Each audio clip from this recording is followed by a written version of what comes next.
मगध की राजधानी पाटलिपुत्र में चक्रवर्ती अशोक सम्राट के वंशज मौर्य वंश के बौद्ध राजा वरदत्त मौर्य की हत्या उसी के ब्राह्मण सेनापति पुष्यमित्र शुंग ने धोखे से की थी और खुद को मगध का राजा घोषित कर लिया।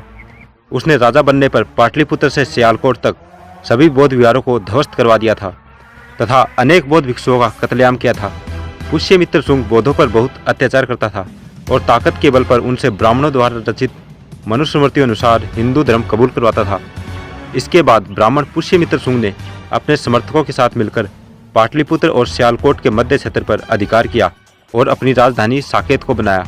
पुष्यमित्र शुंग ने इसका नाम बदलकर अयोध्या कर दिया। अयोध्या अर्थात बिना युद्ध के बनाई गई राजधानी। राजधानी बनाने के बाद पुष्यमित्र शुंग ने घोषणा की कि जो भी व्यक्ति भगवाधारी बौद्ध भिक्षु का सिर काट कर ले आएगा उसे 100 सोने की मुद्राएं इनाम में दी जाएगी। इस तरह सोने के सिक्कों के लालच में पूरे देश में बौद्ध भिक्षुओं का कत्लेआम हुआ। राजधानी में बौद्ध भिक्षुओं के सिर आने लगे।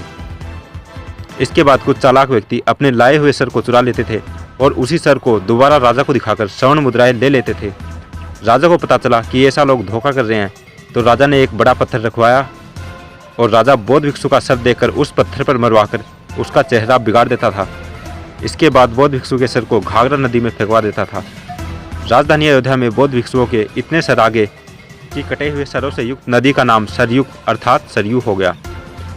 इसी सरयू नदी के तट पर पुष्यमित्र शुंग के राजकवि वाल्मीकि ने रामायण लिखी, जिसमें राम के रूप में पुष्यमित्र शुंग और रावण के रूप में मौर्य सम्राट का वर्णन करते हुए उसकी राजधानी अयोध्या का गुणगान किया था और राजा से बहुत अधिक पुरस्कार पाया था।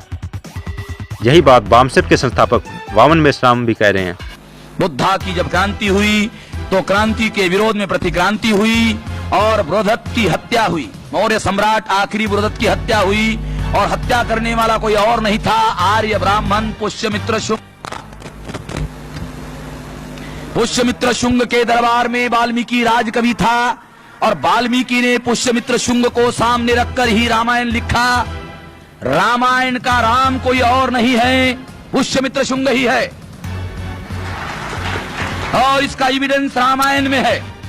इतना ही नहीं, रामायण महाभारत स्मृतियां आदि बहुत से काल्पनिक ब्राह्मण धर्म ग्रंथों की रचना भी पुष्यमित्र शुंग की इसी अयोध्या में सरयू नदी के किनारे हुई।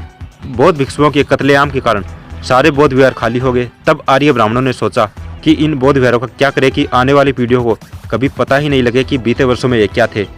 तब उन्होंने इन बौद्ध विहारों को मंदिरों में बदल दिया और इसमें अपने पूर्वजों व काल्पनिक पात्रों को भगवान बनाकर स्थापित कर दिया और पूजा के नाम पर यह दुकानें खोल दी। ध्यान रहे, वरदत्त मौर्य की हत्या से पूर्व भारत में मंदिर शब्द ही नहीं था और न ही इस तरह की संस्कृति थी। वर्तमान में ब्राह्मण धर्म में पत्थर मारकर नारियल फोड़ने की परंपरा है। ये परंपरा पुष्यमित्र शुंग के बौद्ध भिक्षु के सर को पत्थर पर मारने का प्रतीक है।